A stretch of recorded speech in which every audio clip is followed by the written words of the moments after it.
Finally, the Horror Geek is covering an Edwige Fenech movie. Be sure to tell me I'm mispronouncing her name in the comments. I live for that. Welcome to Sick Flicks, where I take a deep dive into the cinematic sewer to help you embrace your inner gore geek. I'm Mike Bracken, aka The Horror Geek, and today we're covering Andrea Bianchi's sexy giallo film, Strip Nude for Your Killer. Released in 1975, this one has it all. Sex, violence, mystery, and a naked Edwige Fenech. It's basically the perfect giallo. Andrea Bianchi didn't make a ton of films in his career, but this and Burial Ground have firmly landed him in the Horror Geek Hall of Fame. The guy just made great trashy movies. But enough about that. Can Strip Nude for Your Killer expose enough skin and internal organs to earn a coveted 5 barf bag rating?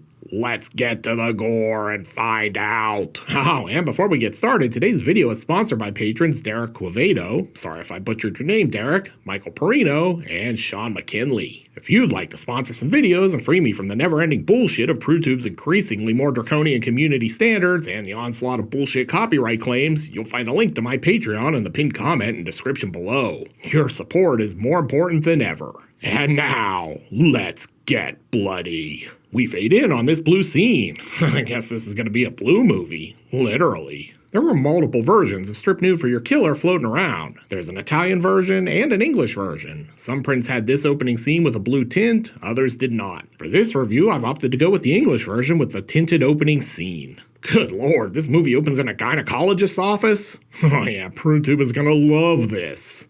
Doc, I don't think this procedure calls for a shoehorn. Something's not going well because the doc needs to use one of his lifelines. Hey, it's me. Was I supposed to use the shoehorn for this? Turns out she's dead, but it's nice they're gonna clean her up before they dump her to avoid a malpractice claim. And now we're in the credits. They're in the red light district, apparently. Edwige Fenech, making her first Sick Flicks appearance. You know why it's taken me so long to get to her movies? I was trying to avoid having to pronounce her name. And title card. This movie is kinda bossy. Femi Benusi and Solvi Stubing? These names can't be real, can they? Oh yeah, here comes the wakacha wakacha wakacha. If you feel this sounds suspiciously like Papa was a Rolling Stone, you're right. It was by design. Look, I'm 49 going on 12 and Massimo Felicati just sounds dirty. And directed by Andrea Bianchi. Bianchi didn't make a lot of films, but when you make classics like this and Burial Ground, you can basically just retire.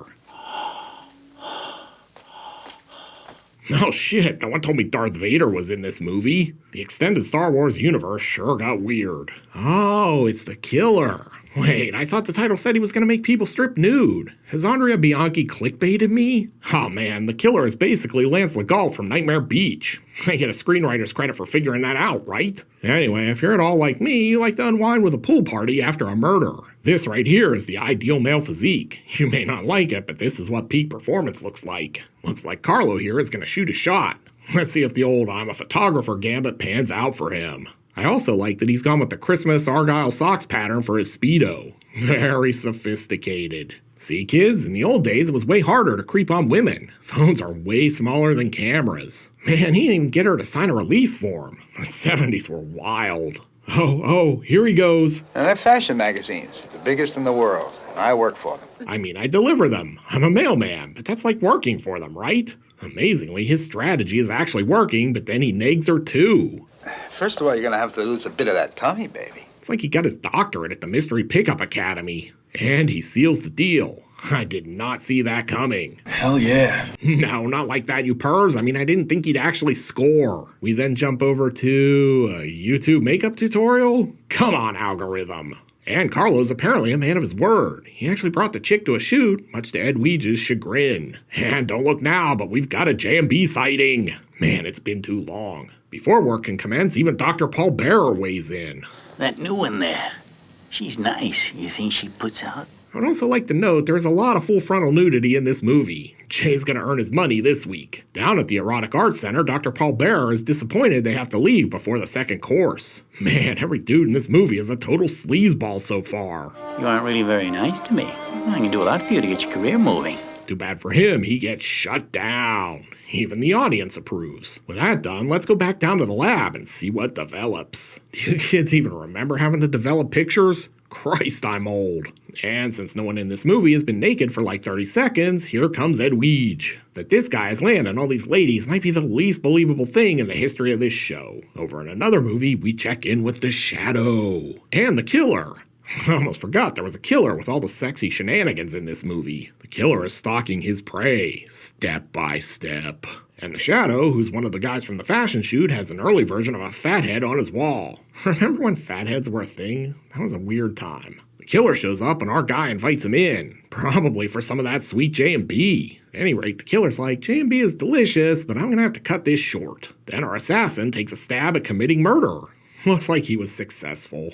After that, the movie just decides to chill out and people watch.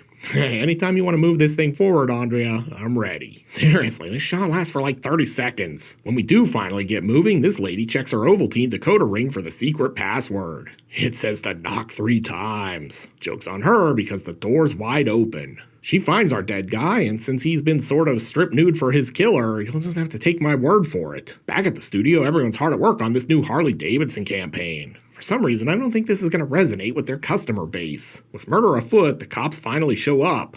I'm guessing they'll be totally ineffective, but I like that this guy in the background is basically Kojak with a novelty mustache disguise. And his partner looks like Bob Eubanks fresh off the Newlywed Game. Gisela here does give the cops one clue, though. Mario gave the impression of not being at all interested in women. Now I'm shocked. And before he leaves, he has to go full Columbo. Have you by chance come across the name Giulio Costelli? He has some exposition. He was an MD, and he was murdered over a month ago. Yeah, remember the doc who got murdered way back at the start of the movie? Apparently, he's still important. Later that night, our killer is rubbing some rod. Hell yeah. No, I mean he's rubbing on these fence bars while he peeps on Carlo's model. She makes the always wise decision to investigate the strange noise completely naked. Yeah, no way I can show you that. Well, maybe with this tight shot and some poor lighting. What's wild is this is basically a 2-minute take with no cuts save for a quick, subliminally fast insert back to the original crime scene. I mean, Scorsese's Goodfellas long take is great, but it didn't have a fully nude woman in it. Score 1 for Bianchi. With that done, she backs right into this jump scare. I hate to be pedantic, but I don't think this counts as stripping nude for your killer either. I mean, she was already naked when the killer showed up and she had no idea they were coming. Back at Magda's place, she's making him the breakfast of champions. Coffee spiked with J&B. You really want it? Damn right I do. Cold? That's right. I will say I admire Carlo's dedication to the pickup game. He already closed the set and he's still nagging her. It's stupid of me to explain. You don't understand a damn thing anyhow. Also, I only know all this lingo because I read the game once because people wouldn't shut up about it. Carlo settles in with the paper, which is conveniently subtitled. Magda has suspicions. You're the one who brought her to the studio. And Carlo makes her point for her. This reeks of red herring. Naturally, the cops want to talk to Carlo, and he lies about how he met Lucia. More red herring. At this point, everyone's basically a suspect except Carlo. Then they talk to Gisela, who's apparently come down with the mother of all cold sores. Get her some Campho-Phenique stat. He's asking hard questions. Are you sore you aren't forgetting any details? Damn it, I meant sure. With the interview over, he apologizes. I'm very sorry. Damn it, I meant sorry. That thing is distracting. Then he leaves with one final parting thought. I hope you're not sore over this line of questioning. And I actually meant sore that time. She's like, get out. Carlo hasn't roughed enough women up for the day, so he gives Gisela a good shake and she tells him what she thinks of him. Bastard. Show them how it's done, Linda Day George. Bastard! Bastard! After all that, Bianchi decides to film the second half of the movie with a dashboard cam. Bold choice. With the driving sequence behind us, Dr. Paul Bearer takes this lady back to a swinging bachelor mausoleum. I'll give you whatever you want, 100,000, 200,000, 500,000, whatever you want. It's really something that the guy begging to pay for sex might be the most likable guy in this whole movie. I'll murder you! Okay, I take that back. Everyone in this movie is repugnant. She actually agrees to this terrible Tinder hookup, but of course Dr. Paul Bearer can't perform. She eventually leaves, and he's like, well, that was an abject failure. Guess I'll make some Hot Pockets and play Nintendo. Well, that or hook up with his blow-up doll. I wonder if he named her Ariana. And if you look here, you can totally see the crew reflected in the mirror. After some cat and mouse, the killer springs into action. Dr. Paul and Ariana are both full of holes now. Gisela has to identify the body, and Inspector Eubanks is like, I assure you we're doing everything we can to crack this case. Sure, I meant assure.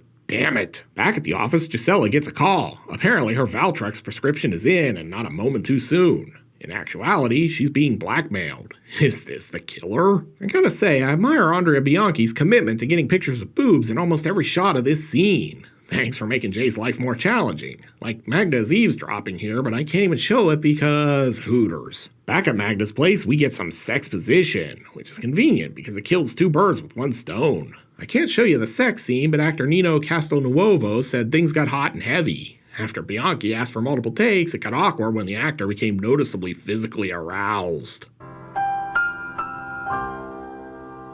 Thankfully, we cut away from the sex for a bunch of random foot cam action. It's like I wandered into a Tarantino movie again. Thrill as we see the agony of defeat. Gisela's out here to meet her blackmailer, but surprise, she's packing. But that gun is no match for our killer. Will he force her to strip nude? Doesn't look like it. Carlo, ever the Good Samaritan, stands by and takes pictures while she's attacked. What a hero. Carlo tries to flee the scene, but he gets run down. That's what you get for jaywalking. There's nothing funny about this next scene, but it still left Carlo in stitches. From his hospital bed, he calls Magda. Hey, what are the odds of you coming by and being my naughty nurse? Oh, and I need you to go pick up the film I left in the alley where I got run down. I know you're stupid, but try not to screw it up. She heads out and immediately drops her bag. It looks like she's being pursued. And that assumption is correct because here's the killer. Wait, I need a lift. She takes the film to the lab, and I feel like things might finally come into focus. Unfortunately, it looks like someone forgot to pay the electric bill. With the lights out, Magda and the killer play a little cat and mouse. She sets out to turn the lights back on, and apparently we're just going to watch this in real time. I mean, no rush, Andrea Bianchi. Just take your time. Maybe she could do it topless. Eventually, she passes this motorcycle. She rides it around the building, taking shots at the killer like this is the end of Demons. And even though the lights are on over here, it doesn't help her avoid walking right into this jump scare. Magda! Turns out the killer didn't want to kill her, he just wanted to avoid paying the 1 hour photo place to develop this film. You gotta admit, these pictures are pretty hot. Then we jump to this lady. Seems random. Could she be our killer? And just in case you wandered into the movie in the last 5 minutes, don't worry. The reporter at KPLOT is gonna rehash everything for you. This is a chain of 5 brutal murders, which the authorities assure were committed by the same person. And look out, someone's creeping up on her. How sweet, it's Freddie Mercury. Or maybe John Stossel. I could go either way. Meanwhile, Carlo has checked himself out AMA and is looking for Magda. So far, the outcome looks negative. But wait, he makes a discovery. Wait, the dude who's not even been in this movie until now is the killer? Come on, Andrea Bianchi. Back at the model's house, Stefano gives her a taste of his pimp hand. Man, he probably knocked her fillings out with that one. Epic pimp hand. At any rate, Stefano continues strip nude for your killer's long-standing tradition of covering fine, upstanding men who love women. Shut up and stop bugging me all the time. You talk too much. Just the kind of guy you dream about bringing home to meet mom. But wait, if Stefano's the killer, who's this? Man, we're all in on the J&B product placement here. Full zoom. Someone got their money's worth. Stefano heads off to investigate and promptly gets killed. Man, he didn't even say I'll be right back. Now that J&B is going to waste. And now the killer is stabbing his woman too. And of course, this means her bra pops off, so just take my word for it. As Sherlock Holmes once said, when you have eliminated all that is impossible, then whatever remains, however improbable, must be the truth. Could Magda be our killer? Nope. Carlo finds her in the house with the bodies. But she has a bloody knife too. Ever the dutiful boyfriend, he wipes the prints off the blade and helps her get out before the cops arrive.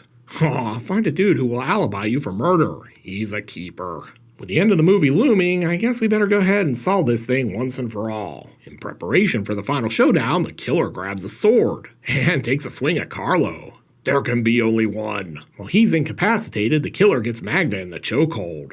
This is a biker. They're good at throttling things. After the funkiest foot chase in history, Carlo hits the killer with a stealth takedown that would make Solid Snake proud. There's a brief tussle, and then we finally unmask the killer. It's Patrizia the model? And I'd have gotten away with it if not for you damn meddling fashion photographers. Not gonna lie, I feel underwhelmed by this reveal. So the big revelation is Carlo helped the doc dispose of the woman who died in his stirrups at the start of the movie. She was Patrizia's sister. And since she dies, Carlo gets to hide his involvement and continue playing hide the Italian sausage with Magda. Then, with one final tasteless nod, it ends with a rear entry joke and the always popular freeze frame. Huzzah! So, what have we learned from Strip Nude for Your Killer? Well, for starters, the killer never makes anyone take their clothes off. There's plenty of nudity in this movie, but it seems like all the characters were more than happy to get naked. Beyond that, everyone in this movie, with the possible exception of Magda, is a repugnant human being. I mean, this is Mario Landi levels of unlikable in terms of characters. The film definitely earns its reputation as one of the sleaziest giallo films of all time, but can it deliver enough splatter to earn the coveted 5 barf bag rating? Let's go to the gore card! In terms of gross anatomy, Strip Nude for Your Killer is pretty middle of the road. We get plenty of regular anatomy, but most of the killings are just run-of-the-mill stabbings. So, we get multiple stabbings, an evisceration, a mutilated chest, and that's about it. There's just not enough here to go any higher than a 2 barf bag rating. Strip Nude for Your Killer isn't a sick flick, but it's so wild and sleazy you'll want to see it anyway. Looking for a way more gruesome film in the same subgenre? Then be sure to check out my review of Giallo in Venice. You'll find a link here on the screen. I'll meet you over there. Until next time, I'm Mike Bracken, aka The Horror Geek, bringing you all the splatter that matters.